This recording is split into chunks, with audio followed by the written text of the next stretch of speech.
Some of the things you hear me talk about, I talk about them because I am convinced that I have to start with the parents of Kenya. Na nasema hiyo kwa sababu juzi nimepatana na principals wote wa Kiharu.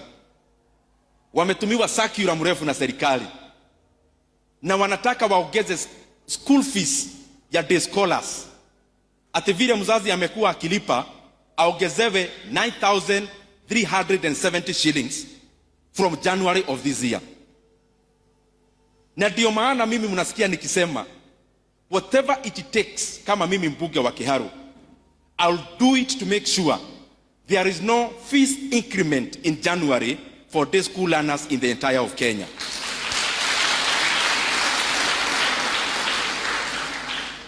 Na mimi nataka niulize my colleagues, vile mnajua sasa bunge hakuna opposition in the real definition of it, because wale walichaguliwa upande wa serikali wa opposition haijulikani ni nani na ni nani, kwa sababu mnajua sasa kuna mipango ingine iliendelea.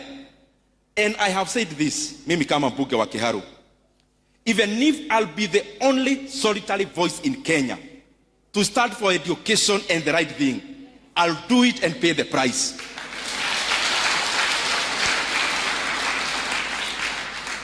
Na kwa hiyo tu mambo ya masomo, serikali wakaajiri 20,000 JSS interns ambao walipewa barua ya kukua internship 1 year. Sasa serikali, na tunaona iko pesa mingi ya kufanya mambo ingine mingi, wanaambia hawa kaka zetu na dada zetu ati wanaendelea kuongeza mwaka ingine ya internship. We want to also say this. It is unfair for government walipea internship the JSS interns with the hope that after 1 year they'll be employed into permanent and pensionable terms. Na nauliza, mimi nimekuwa chairman wa budget. You do not necessarily need money in the budget now to confirm JSS interns.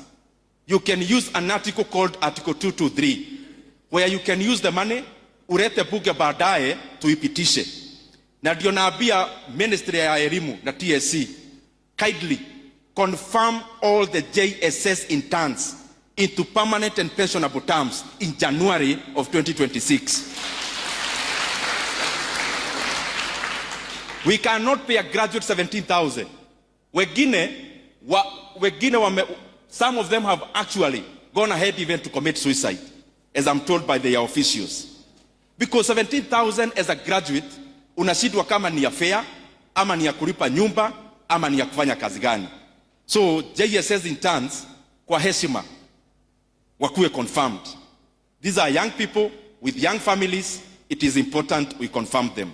The very last thing I want to say, mimi Provost vile umesema na muendelee kuniombea. I pray all the time nisifanye siasa ya fitina. Just speaking because I need to speak. So when you hear me talk about anything, there is a lot of things you can talk about as a politician in Kenya. You can talk about weather, you can talk about many things. When you see me choosing a few things to talk about, it is because I have more information than there is in the public domain. Na kitu ile nataka kusema ikiwa ya mwisho. Serikali iko kwa mpango ya kuuza hisa zile serikali inamiliki katika kampuni ya Safaricom PLC. Na wanauza hisa moja kwa shilingi 34 shillings. Safaricom was trading at 45 shillings per share in 2021 before they invested in Ethiopia. How can you convince Kenyans that you can sell a plot of land for 450,000 shillings? I'm talking about it figuratively, ndio to understand. Atuende pahali ununue ploti inauzwa for 50,000 shillings. Mwishowe after 3 years ama 4 ujenge flat ambayo inachukuliwa rent katika hiyo ploti umenunua. Ile shamba ulinunua for 50,000 na umejenga ploti na inachukuliwa rent, ati mwishowe after 4 years ukuje utuambie hiyo ploti pamoja na nyumba ati ni 340,000. Inawezekana? And then you tell us about market prices. I have experience in the capital markets in Kenya. And for sure I know the people who represented the government in this deal, probably some of them are actually not government employees. And some of them were not contracted to negotiate on behalf of government. And maybe even those people, there are things they do with the buyers. Mimi nauliza kwa heshima, let us not rush the sale of 15% stake in Safaricom. Let us give people a chance to compete. Let us open a competition of bids so that we can have many companies bidding to buy that stake of Safaricom, so that Kenyans can get full value for the stake we have in Safaricom. Safaricom, the 15% stake in government, the entire is 35%. We own it, all of us as Kenyans, because the National Treasury owns those shares on my behalf and on behalf of all Kenyans. And therefore, when I am speaking about Safaricom, I am speaking as a Kenyan more than as a politician. That we can get more money to build roads, more money to build many things in Kenya, kusogeza uchumi mbele. Na kama hakuna self interest, kama hakuna mtu ameweka ubinafsi katika uuzaji wa hisa za Safaricom, what is the secrecy for? Just tell Kenyans, tunauza hisa hii pesa. Pengine wa Kenya watainunua wao wenyewe na bei ya juu kiasi. Or you open up to many other telcos to also bid that share or that stake so that Kenyans can get much more. Na kwa hiyo mimi nahuzunika ati serikali imeenda katika hiyo transaction, ile dividend Kenya ama nchi ya Kenya inafaa ichukue for the next many years.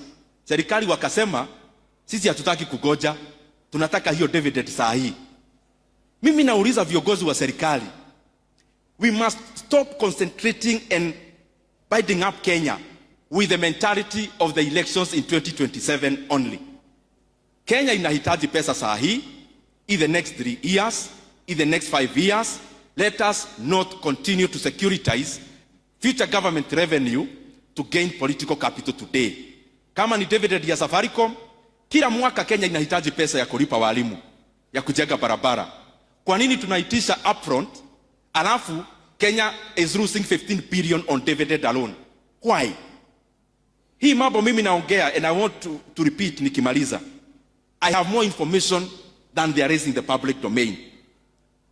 And that is why I requested my brother Honorable John Badi. Juzi alisema angetaka tujadiliane hii mambo hata kwa runinga. Na nikasema kwa niaba ya Wakenya, mimi nimejitoa, because I have evidence that the government is being shortchanged in the sale of Safaricom. And I'll fight for this matter until our country gets full value of the Safaricom shares. Asanteni sana.